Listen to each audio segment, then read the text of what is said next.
My parents were participants in the greatest fraud in American history.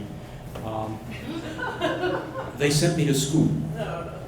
Now, for those of you who may not be up on that scandal, every year, millions of children, the most vulnerable people among us, have 12 years of their lives snatched away under the false promise that it will prepare them for life. As an example, right now they're taking the cursive writing out of the schools because with computers and other devices, they don't think that people need to be able to sign their names anymore or to read someone else's signature. But using that logic with computers and other devices, 80% of the other crap they teach doesn't need to be in the schools. What you do need is, one, is where to find information. Two is how to evaluate the information you find.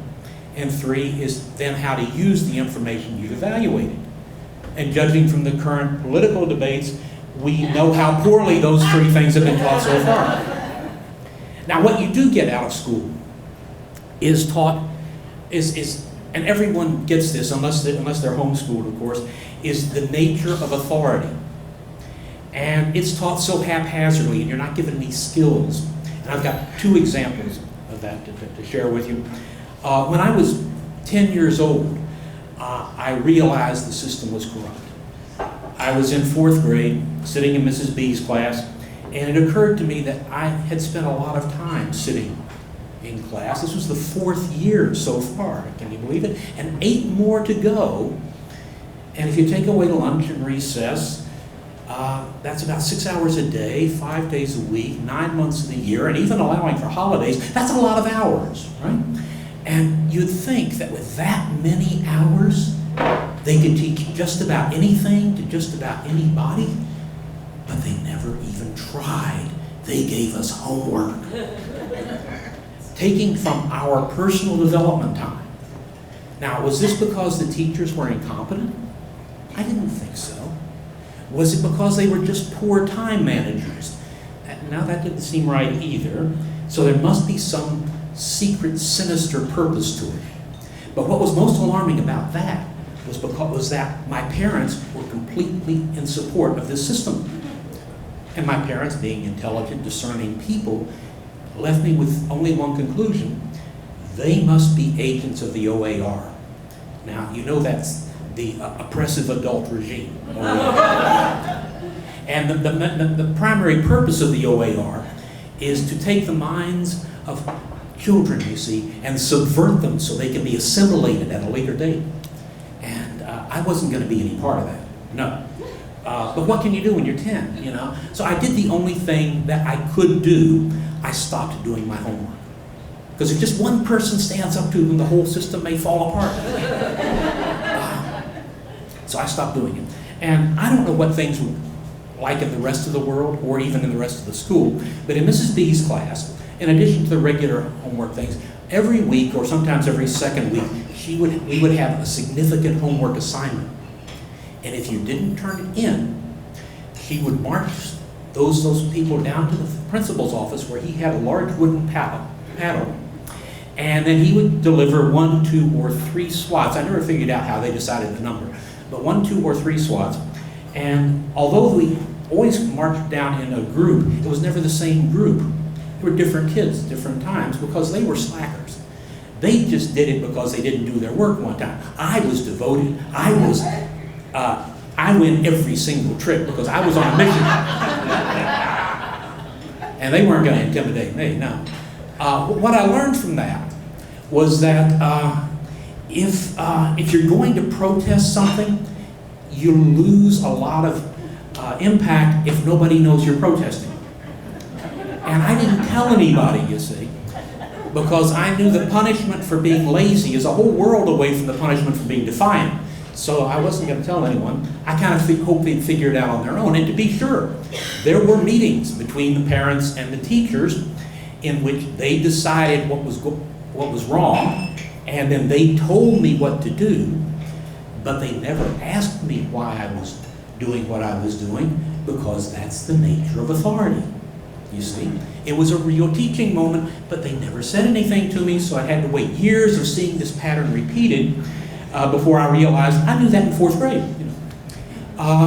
But it wasn't without any benefit, because the next year, in 5th grade, Mrs. M, who was my teacher, looked at my record from the year before and decided that I was a dunce. And so when I turned in pretty good test papers and better than average written reports, she concluded that I must be cheating. And in fact, on one occasion when she assigned us to write a poem, she asked me point blank, she said, "Where did you copy it from?" And for an 11-year-old to be accused of plagiarism, I mean, that's the best compliment I got in the whole 12 years of school. My second example is for high school geometry. Now, in high school, we were required to take 2 years of math. The first year was algebra. I did not understand algebra at all. I mean, the X's and Y's and parentheses and stuff. It was like hieroglyphics. Besides, in the first part of the year, I could figure out the answers in my head way faster than I could write them down. And then later on, I developed a workaround technique, so I didn't need any of this stuff. But as the year went on, my workaround technique took longer than necessary, so I didn't have time to finish the tests. And the grades began to slip and fall. And by the time we got to the final exam, I was totally underwater. And I began to feel really bad about how my teacher would look at this paper, because I liked it. So I wrote an apology at the bottom of the paper. I said that he should not take my failure as his failure. Because I never understood this stuff.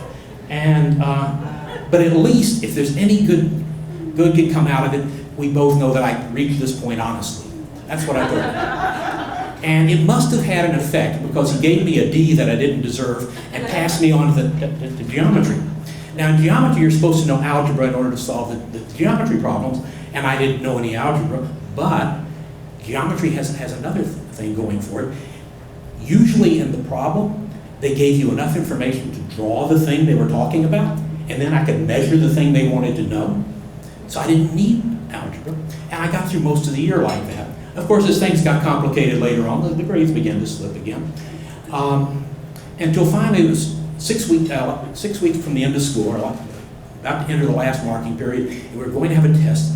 And a teacher called me up to her desk, and she said, "On this test, if you pass this test, you have a chance to pass for the year. If you fail this test, it is not mathematically possible for you to pass for the year." And she opened up her grade book and showed me, and the numbers don't lie. It was. So I went home and I studied. I mean, I always studied, but this time it was personal. And I came in, I took the test. I got every single answer right and failed the test. Now, the way that happened is because at some point she had said that on this test, as opposed to anything we'd done before, she wanted the answer in a complete sentence. We had to write "the answer is" and then put the number. But I didn't hear her say that. So I didn't write the complete sentence, I just put down the numbers. So I got everything right, and she took 2 points off every problem and failed the test. And again, nobody told me this was a situation that I could learn from, that it would take me years to figure out that packaging is often more important than product, that style is more important than substance. And so that's what they need to do. And now, of course, I did come back a little bit. I graduated #1 in the bottom half of my class. I was right at the top of that second column of names. And of course, my whole attitude had always been that the only reason you want an A is so that it can offset the 0 when you don't want to do something. You know, just let it go. Anyway, I've had children since then. I don't believe I was ever a full member of the OAR, but I did send them to school because there was something they needed to get there. And there is a course, which of course they teach very poorly, as they do with all the life courses, but it's simply not offered anywhere outside of public school, and that is how to interact with people not like yourself. And they really should put more emphasis on that because it's the most important thing you can learn.